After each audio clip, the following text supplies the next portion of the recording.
Uminit ang tensyon sa Senado kasabay ng pagtalakay sa mosyon ni Senator Rodante Marcoleta na ambiyandahan ang umiiral na panuntunan upang payagang makaboto at makadalo sa lahat ng mga sesyon via online ang mga senador lalo na sa nalalapit na impeachment trial ni Vice President Sara Duterte. Ngunit tila napikon ang minority senators. Alamin kung bakit sa report ni Sheena Torno.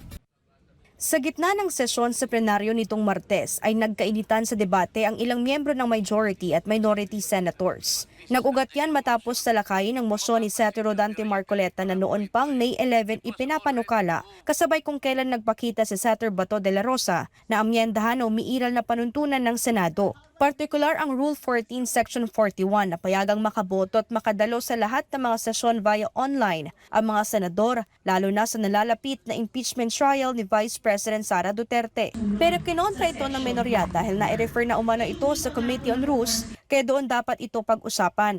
Labag din umano ito dahil hindi pa na-constitute o wala pang nabubuong chairman at miyembro ng komite. Tugon naman dyan ng Senate Majority. We're bringing it back to plenary. So natural po, walang discussion sa Committee on Rules. Kasi wala naman po sa rules natin na kailangan i-discuss sa Committee on Rules. We did that on May 11 so that everyone will have an opportunity to study the rule. It's a very simple amendment.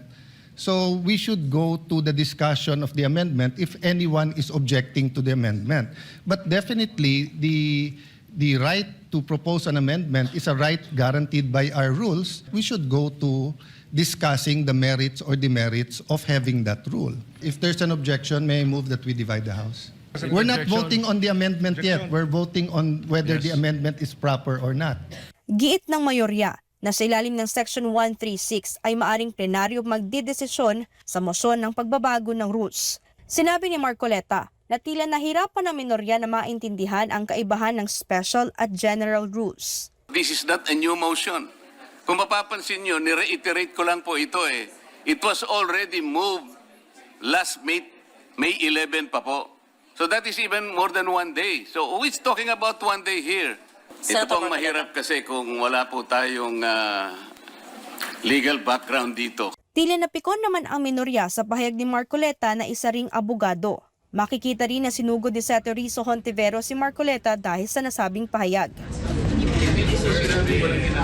Pag wala pong masyadong background, nahihirapan po tayo mag-guide. Sa kanyang point of order, binira naman ni Senator Erwin Tulfo ang mayorya kung bakit tila nagmamadaling talakayin ang mosyong ito. They're in a hurry because of news reports that probably 2 of our colleagues might land in jail this weekend. Is that the reason why? Is that the reason why they have to have this inserted, the Section 41C, para makaboto po kung sino man yung makukulong dahil sa announcement ng ombudsman na may lalabas na po ang warrant ng ilan sa mga kasama. Punto ni Tulfo, pinapayagan lamang ang teleconference attendance ng mga senador kung may kalamidad. Hindi pa man tapos nagsalita si Senate President Alan Cayetano ay isang nag-walk out ang minority sa plenaryo. Sir, bakit po kayo nag-walk out? This is a travesty of Senate rules.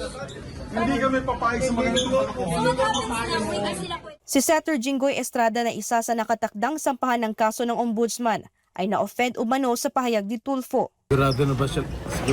Meron ba siyang contact sa taas o sa korte?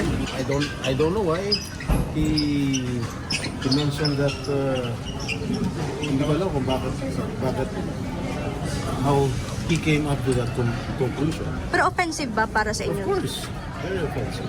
Yun ang iniisip niya. Kaya ba ayaw niya rin madaliin namin? Dahil gusto niyang may makulong? Ganun ba? Parang tungtuwa ba siya na mayroong makulong sa amin na hindi namin magamit yun?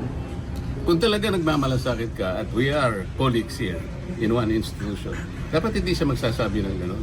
Ani Marcoleta, layunin din ng mosyon niya na gumamit na ng makabagong teknolohiya ang Senado. Inilimbawa pa nga nito ang Commission on Election o COMELEC kung saan pinayagan ng online voting ng mga overseas Filipino worker tuwing halalan. Sa kabila nito ay nanghihinayang naman si Senator Robin Padilla sa nangyaring tensyon sa plenaryo. Sayang, ang ganda pa naman ng debate.